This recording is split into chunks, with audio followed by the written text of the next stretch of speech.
Good morning students. आज हम लोग शुरू करेंगे नेशनल इनकम चैप्टर के लेक्चर नंबर 12, जिसमें हम लोग बात करेंगे about national income at current price and national income at base year price. उससे पहले मैं आपको पिछले क्लास के बारे में कुछ इम्पोर्टेंट चीज़ें बताना चाहूँगा। जैसे इससे पहले वाले वीडियो में हम लोगों ने पढ़ा हुआ था एक्सपेंडिचर मेथड, कि how to calculate national income under expenditure method.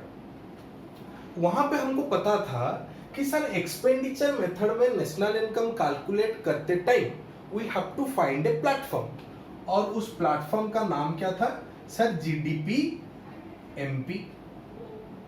GDP MP is equal to, हमको पता था, C plus I plus G plus X minus M, या फिर हम कह सकते हैं कि GDP MP equal to it is the private final consumption expenditure plus GDCF, that is gross domestic capital formation, plus government final consumption expenditure and plus net export. कैसे निकलता था? Export minus import. इसमें एक important बात मैं आपको बताना चाहूंगा कि ये जो आई है इन्वेस्टमेंट, सर इसी का नाम क्या है? जीडीसीएफ है। क्या है? जीडीसीएफ है, या फिर ग्रॉस डोमेस्टिक कैपिटल फॉर्मेशन है। जैसे कि पिछले क्लास में हम लोगों ने अच्छे से डिस्कस किया है इस चीज को कि sir gross domestic capital formation के अंदर अगेन दो तरीके की चीजें आते हैं, या फिर हम कह सकते हैं कि there are two components of GDCF. एक हो गया था आपका gross domestic fixed capital formation GDFCF, और दूसरा था आपका चेंज इन स्टॉक। ठीक है। अब एक छोटा सा डाउट बच्चों का आ रहा है, जिस डाउट को मैं यहां पे क्लियर करना चाहूंगा। अगर क्वेश्चन में डायरेक्टली आपको ये प्रोवाइड किया जाता है कि the value of GDCF is this much, अगर ग्रॉस डोमेस्टिक कैपिटल फॉर्मेशन लिख के अगर उसके बगल में कोई डायरेक्टली वैल्यू दिया हुआ है क्वेश्चन में, और उसके साथ आपको जीडीएफसीएफ भी दिया है और चेंज इन स्टॉक भी दिया है क्वेश्चन में, in that case you have to consider only the value of GDCF and you have to ignore the value of GDFCF and change in stock. Sir ऐसा क्यों? क्योंकि यहां पे समझना पड़ेगा कि GDFCF and change in stock, sir ये दो तो जीडीसीएफ के कंपोनेंट हैं। तो अगर ये हो गया हमारा ब्रॉडर कॉन्सेप्ट और ये दोनों हो गए नैरो कॉन्सेप्ट, अगर ये बड़े वाले चीज का अगर हमको ऑलरेडी दे दिया है फिगर, तो उसके अंदर जो जीडीएफसीएफ और चेंज इन स्टॉक है वो तो उसके अंदर ऑलरेडी आ गए ना। फिर दोबारा अगर हम उन दोनों को मिला लेते हैं then it will be leads to double counting. इसलिए याद रखिएगा, अगर डायरेक्ट क्वेश्चन में जीडीसीएफ दिया है और उसके बाद भी अगर क्वेश्चन में जीडीएफसीएफ या फिर चेंज इन स्टॉक के बारे में कोई भी इंफॉर्मेशन दिया है, then you have to just ignore the information regarding GDFCF and change in stock. अब कुछ क्वेश्चन में क्या होता है कि वो क्या करता है, डायरेक्टली एनडीसीएफ देता है। देखिए वो जीडीसीएफ नहीं दिया है। What is the full form of GDCF? Gross domestic capital formation. अब वो ग्रॉस डोमेस्टिक कैपिटल फॉर्मेशन के बारे में आपको इंफॉर्मेशन नहीं देता, बल्कि वो यहां पे एनडीसीएफ दिया है। सर एनडीसीएफ का फुल फॉर्म क्या होता है? Net domestic capital formation. थोड़ा गौर दीजिएगा इसके बारे में। क्वेश्चन में आपको इंफॉर्मेशन दिया है NDCF, that is net domestic capital formation. Question में नीचे नीचे लिख के गया है कि सर जीडीएफसीएफ का भी इंफॉर्मेशन है, चेंज इन स्टॉक का भी इंफॉर्मेशन है, और डेप्रिसिएशन भी दिया गया है क्वेश्चन में। तो हमको क्या करना पड़ेगा जीडीसीएफ निकालने के लिए? ये जो आई वाला कॉन्सेप्ट, आई वाला टर्म निकालने के लिए हमको क्या करना पड़ेगा? सर अगर एनडीसीएफ दिया है ना, तो सिंपल सा फंडा है कि एनडीसीएफ में बस आपको डेप्रिसिएशन जोड़ देना है, तो कुल मिला के आपको मिल जाएगा क्या? सर आपको मिल जाएगा जीडीसीएफ। तो क्वेश्चन में जो जीडीएफसीएफ और चेंज इन स्टॉक के बारे में इंफॉर्मेशन दिया गया है उसका क्या करें? सर उसको हमको कंसीडर करना ही नहीं है, क्योंकि अगर एनडीसीएफ में मैं डेप्रिसिएशन मिला देता हूं तो मुझे जीडीसीएफ मिल जाता है, जो कि ये बड़ा वाला फिगर है। इसका मतलब समझना पड़ेगा कि जीडीएफसीएफ और चेंज इन स्टॉक ऑलरेडी उसके अंदर आ गया, तो दोबारा फिर उन आइटम को हमको इंक्लूड नहीं करना है। ठीक है, ये एक छोटा सा ट्रिक था, एक्सपेंडिचर मेथड को लेके जो मुझे आप लोगों को बताना जरूरी था। चलिए यहां पे हम लोगों का एक्सपेंडिचर मेथड खत्म होता है। तो अब हम लोग पढ़ेंगे क्या, आज हम एक अच्छे टॉपिक से शुरू करेंगे जिसका नाम है national income eight current price and national income at base year price. ठीक है, उस बारे में हम लोग चर्चा करेंगे।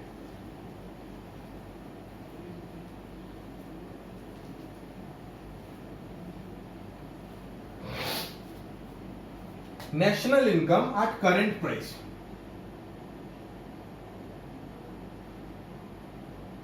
नेशनल इनकम एट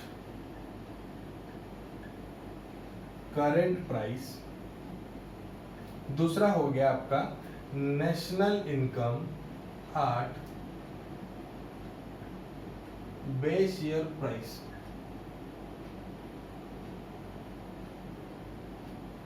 ठीक है सर, यहां पे दो चीज हम लोग देख रहे हैं, national income eight current year price, इसके ऊपर थोड़ा ध्यान दीजिएगा, and national income at base year price.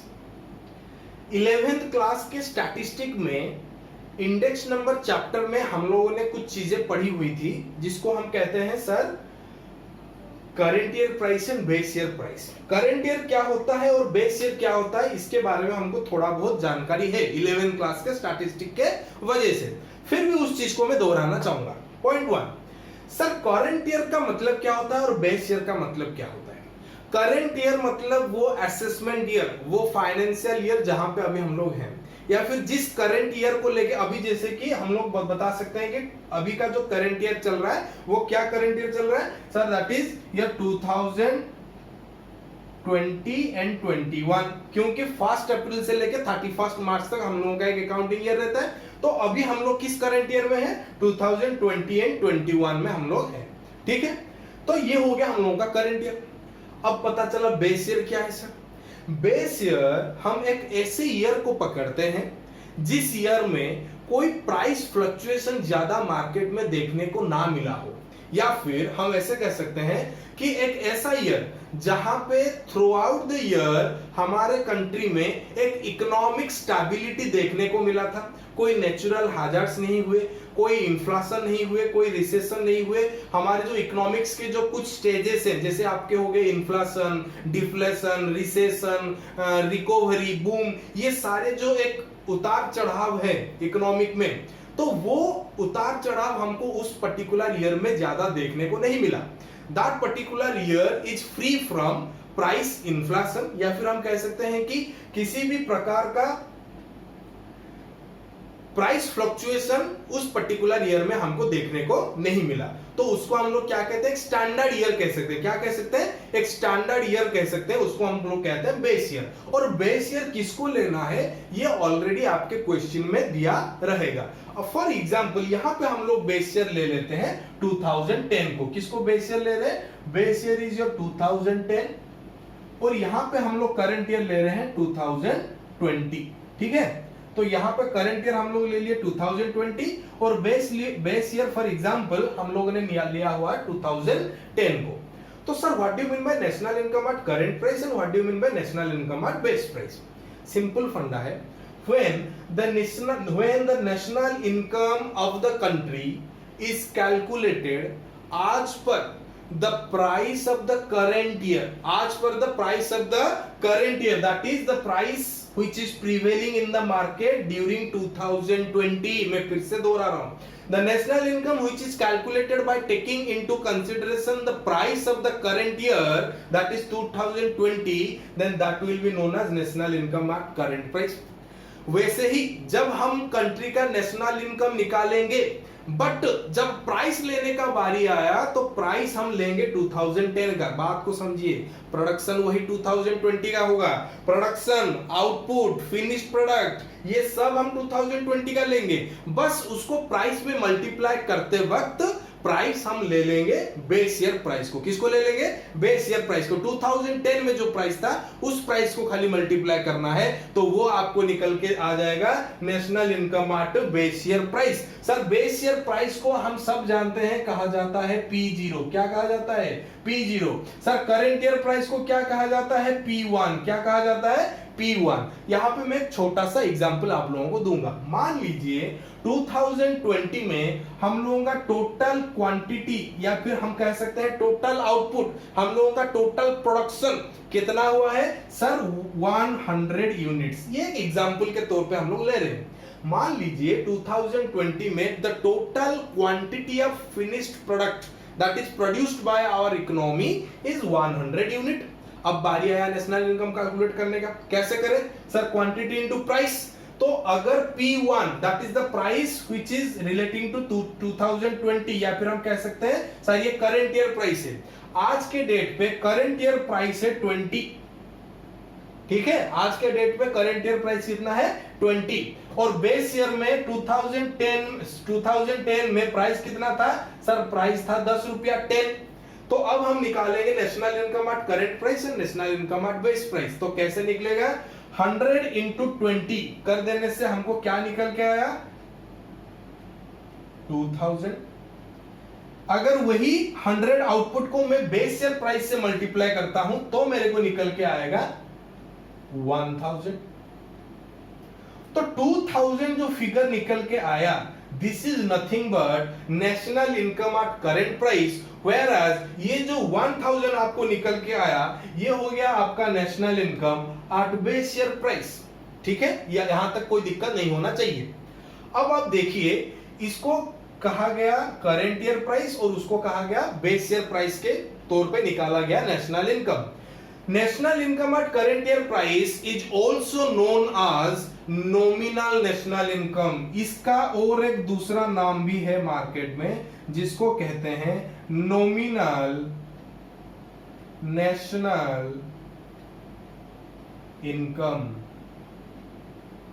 ठीक है, अब बेस ईयर प्राइस को लेके जो इनकम हम निकालते हैं नेशनल इनकम उसको क्या कहते हैं सर? उसका नाम दिया गया है रियल नेशनल इनकम। क्या कहा गया है? Real national income. सर ऐसा क्यों?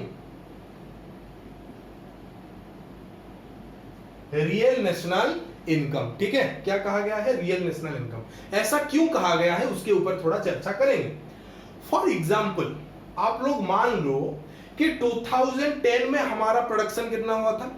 2010 में हम लोगों का क्वांटिटी कितना था सर? 2010 में हम लोगों का क्वांटिटी था मान लीजिए 100 यूनिट। कितना यूनिट? 100 यूनिट। 2010 का बात कर रहा हूं। What is the amount of output? What is the quantity of finished good produced in 2010? 100 unit. अब आप देखिए 2020 में भी कितना आउटपुट हुआ है? 100 यूनिट। खाली क्वांटिटी को देखना है, प्राइस को यहां पे अभी नहीं देखना है। अगर हम क्वांटिटी को देख रहे हैं तो हमको पता चल रहा है कि सर 2010 के वक्त हमारा टोटल आउटपुट, टोटल प्रोडक्शन जितना था आज के डेट में 2020 में भी इकोनॉमी का हमारा टोटल प्रोडक्शन उतना ही है, दैट इज 100। तो आउटपुट में कोई चेंजेस नहीं आया है। अब हम देखेंगे प्राइस। सर लेकिन 2010 में हम लोगों का मार्केट प्राइस था 10 रुपया, जबकि 2020 में इन्फ्लेशन के वजह से प्राइस में बढ़ोतरी के चक्कर में प्राइस कितना हो गया है? 20 रुपया हो गया। और हमको तो पता है नेशनल इनकम कैसे निकालते हैं, just multiply your quantity with price. तो सर जब 100 यूनिट को मैं 20 रुपीज में इंक्लूड मल्टीप्लाई करता हूं तो मेरा नेशनल इनकम निकल के आता है करंट प्राइस में कितना? 2000। जबकि मैं बेस ईयर में उसी क्वांटिटी को बेस ईयर प्राइस जो कि 10 था उसके साथ मल्टीप्लाई करता हूं तो मेरा नेशनल इनकम निकल के आता है 1000। ठीक है, तो नेशनल इनकम हम लोग वैल्यू एडेड मेथड में भी पढ़े हैं, इनकम मेथड भी पढ़े हैं, एक्सपेंडिचर मेथड में भी पढ़े हैं। और तीनों में हम लोगों का जो एक्चुअल टारगेट रहता है वो ये जानने के लिए कि इस पर्टिकुलर ईयर में हमारा वैल्यू एडिशन कितना हुआ है, कितना ज्यादा हम लोगों ने प्रोडक्शन किया हुआ है। जबकि सर यहाँ पे हमको पता चल रहा है कि एक्चुअल में तो प्रोडक्शन हमारा कुछ ज्यादा नहीं हुआ है। 2010 में भी हमारा था 100 यूनिट्स और 2020 में भी है 100 यूनिट्स। लेकिन जब हम नेशनल इनकम के फिगर के ऊपर थोड़ा नजर डालते हैं तो एक लेमैन को, एक आम इंसान को, देखने वाले को ये लगेगा कि 2020 का national income is much more higher than the national income which was calculated during 2010। या फिर हम कह सकेंगे कि the national income of 2020 is just the double of the national income which was calculated during 2010। 2010 में अगर हमारा नेशनल इनकम 1000 रुपया था तो 2020 में वो बढ़ के 2000 हो गया है, दुगना हो गया है। तो देखने वाले को ऐसा लगेगा कि एक्चुअल में हमारा जो इकोनॉमी है वो एकदम से बढ़िया परफॉर्म कर रहा है, लेकिन क्या ये रियल है, क्या ये सच है, क्या ये एक एक्चुअल फिगर को आपको रिफ्लेक्ट कराने में सक्षम है, या फिर क्या ये हमारे इकोनॉमी का एक ट्रू पिक्चर आपको शो करता है? जी नहीं। ऐसा क्यों? क्योंकि 2020 में भी सर हमारे प्रोडक्शन में कोई बढ़ोतरी नहीं हुआ है, जो पहले था वो भी अभी है, लेकिन नेशनल इनकम बढ़ जाने का कारण ये है क्योंकि सर हमको 2020 में इन्फ्लेशन के चक्कर में हमारा प्राइस बढ़ गया है। तो हमको क्या पता चला कि सर जब नेशनल इनकम और करंट प्राइस हम लोग निकालते हैं तो कभी कभी ऐसा भी हो सकता है कि आपके नेशनल इनकम बढ़ जाने के पीछे एक रीजन ये भी हो सकता है कि आपका सिर्फ और सिर्फ प्राइस में बढ़ोतरी हुआ है, जबकि आपके एक्चुअल प्रोडक्शन में कोई चेंजेस नहीं हुआ है। It means just because of increase in the price of the current year, sometimes the national income of the current year may be much more higher comparing to the base year national income. But इसका मतलब ये नहीं कि actual में आपका economy का development हुआ है, यहाँ पे इकोनॉमी का कोई डेवलपमेंट नहीं हुआ है, बस वो प्राइस का जो एक इन्फ्लेशन रेट है बस उसी के चक्कर में आपका नेशनल इनकम बढ़ा हुआ है। तो इसीलिए कहते हैं कि सर करंट ईयर में, इसीलिए कहते हैं कि करंट ईयर के प्राइस में जो नेशनल इनकम हम लोग निकालते हैं वो एक्चुअल में ट्रू पिक्चर इंडिकेट नहीं करता है, इसीलिए इसको कहा गया नॉमिनल नेशनल इनकम। मतलब the national income which is depend upon the face value या फिर upon the price of the product only.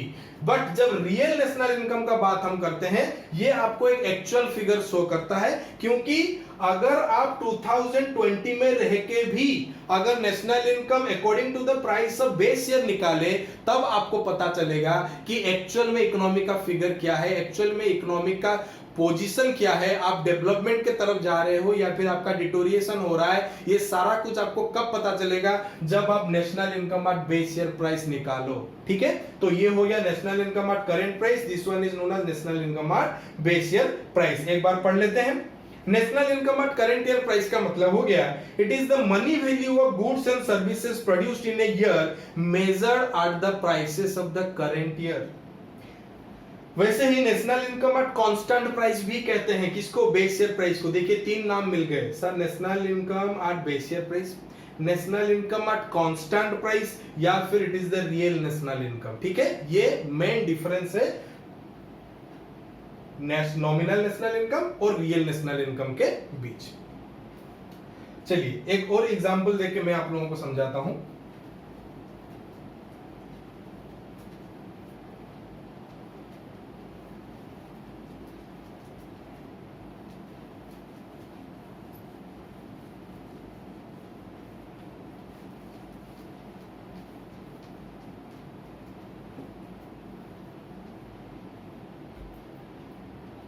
एक तरफ हम कुछ गुड्स ले लेते हैं, ठीक है, हम लोगों ने कुछ गुड्स लिया हुआ है, जैसे कि व्हीट हो गया, क्लॉथ हो गए, या फिर आपका मिल्क हो गया। हम लोगों ने इकोनॉमी का 3 प्रोडक्ट चुना है नेशनल इनकम कैलकुलेट करने के लिए। यहां पे हम लोग ले लिए फॉर एग्जाम्पल 2019 और 2020 इस पर्टिकुलर ईयर का हमको निकालना है नेशनल इनकम। तो ये हो गया आपका करंट ईयर। वैसे ही बेस ईयर ले लिए हम 2009 से लेके 2010, ये जो हम लोगों का एक ईयर है इसको हम लोगों ने ले लिया बेस ईयर। ये हो गया आपका करंट ईयर, ये हो गया आपका बेस ईयर। यहाँ पे मैं लिख लेता हूँ, ये हो गया आपका करंट ईयर, ये हो गया आपका बेस ईयर। ठीक है, इसमें कोई दिक्कत नहीं होना चाहिए। अब करंट ईयर में कितना प्रोडक्शन हुआ है उसके ऊपर थोड़ा ध्यान देंगे। करंट ईयर में प्रोडक्शन हुआ है व्हीट का 1000, क्लॉथ का 500 यूनिट्स और मिल्क का 200 यूनिट्स। ठीक है सर, 2009 और 2010 में भी इक्वल प्रोडक्शन था, उसमें उस वक्त भी था 1000, 500 और 200। ठीक है, अब हमको प्राइस मिल जाता है P1। Sir what is P1? This is the price of current year. And what is P0? Sir this is the price of base year, समझ में आ गया? P1 is the price of current year and P0 is the price of base year.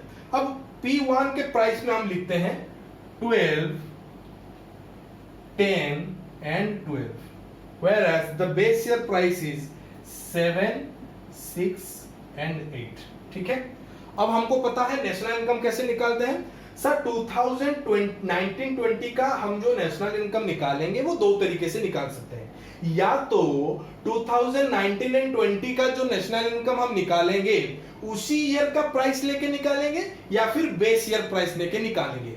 अगर उसी year का price consider करते हैं तो उसको कहा जाएगा नॉमिनल नेशनल इनकम, अगर बेस ईयर प्राइस कंसीडर करते हैं तो उसको कहा जाएगा रियल नेशनल इनकम। ठीक है, उस चीज को अभी हम देखेंगे।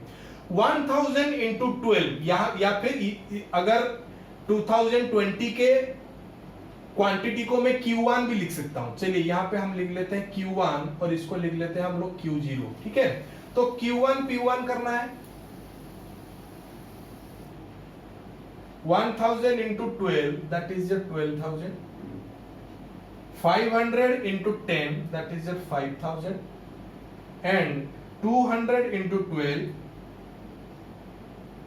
2400। ठीक है, तो सर टोटल अगर हम लोग यहां पे कर लें तो जब 2019-20 का हम लोग नेशनल इनकम निकाल रहे हैं by taking into consideration the price of current year, हम लोगों का टोटल नेशनल इनकम कितना निकल के आ रहा है 19,400। समझ में आया? अब हम लोग करेंगे रियल नेशनल इनकम, मतलब नेशनल इनकम कैलकुलेट कर रहे हैं वही 19-20 का, लेकिन प्राइस लेंगे 2010 दैट इज P0 का। तो 1000 इंटू 7 कर देने से क्या हो जाएगा सर, इसको हम लोग लिख सकते हैं P0 Q1। तो क्या बन जाएगा 1000 इंटू 7 दैट इज योर 7000, फिर 500 into 6 3000, 200 into 8 that is your 1600।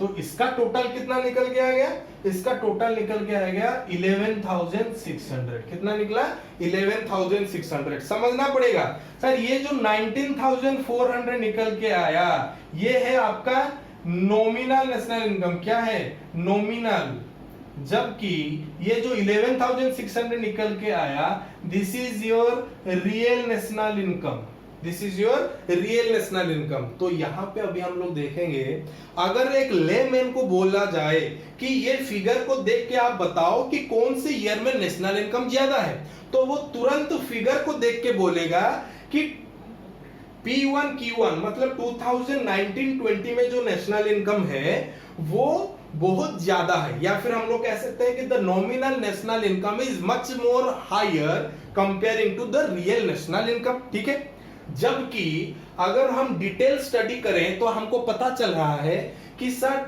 Current year और बेस ईयर में हम लोगों का आउटपुट तो सेम ही है। मतलब 2009-10 में इकोनॉमी में जो प्रोडक्शन हो रहा था, जो आउटपुट हो रहा था, आज के डेट पे भी हमारा प्रोडक्शन, हमारा आउटपुट उतना ही है, उसमें कोई चेंजेस नहीं है। लेकिन यहाँ पे नेशनल इनकम बढ़ जाने का रीजन बस इतना ही है कि 2019 और 20 का जो प्राइस है that is your P1 sir, वो P0 के मुकाबले बेस ईयर के मुकाबले बढ़ गया है। 7 से ये 12 हो गया, 6 से बढ़ के 10 हो गया है और 8 से बढ़ के 12 हो गया है। ये जो एक इन्फ्लेशन का इफेक्ट हम लोग देख पा रहे हैं, बस वही चीज जाके आगे चल के रिफ्लेक्ट कर रहा है नॉमिनल नेशनल इनकम में, जो कि एक्चुअल में परफेक्ट नहीं है, एक्चुअल नहीं है, एक्यूरेट नहीं है और रिलायबल नहीं है। इसीलिए कहा जाता है कि the nominal national income is not a reliable source, whereas the real national income is a reliable source and it can be used as the parameter to judge the economy, या फिर हमारे इकोनॉमी के development को देखने के लिए, उसको major करने के लिए जो एक परफेक्ट यास्टिक है वो है आपका रियल नेशनल इनकम। ठीक है, यहां तक आप लोगों को कोई दिक्कत नहीं होना चाहिए। इसके बाद हम लोग बात करेंगे कि conversion of national income at current price into constant price.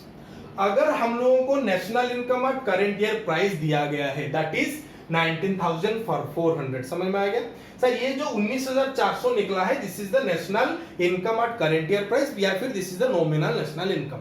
अब क्वेश्चन आपको बोल रहा है कि इस नेशनल इनकम को आपको कन्वर्ट करना है, बदलाना है, आपको कन्वर्ट करना है किसमें सर? रियल नेशनल इनकम में कन्वर्ट करना है या फिर बेस ईयर प्राइस में कन्वर्ट करना है। तो कैसे करें, उसका क्या फॉर्मूला है? उसका फॉर्मूला हो गया आपका national income at constant price. कैसे निकाले, मतलब बेस ईयर प्राइस कैसे निकाले? National income at base year price कैसे निकाले हम लोग सर? वो हम ऐसे निकाल सकते हैं कि national income eight current year price divided by current year price index, current year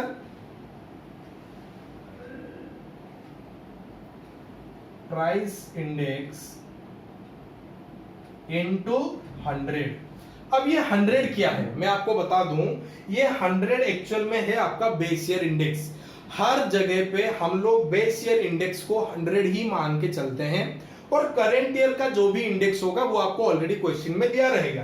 तो बस ये फॉर्मूला डाल के आप national income at base year price, या फिर जिसको हम कहते हैं रियल नेशनल इनकम, वो आप निकाल सको।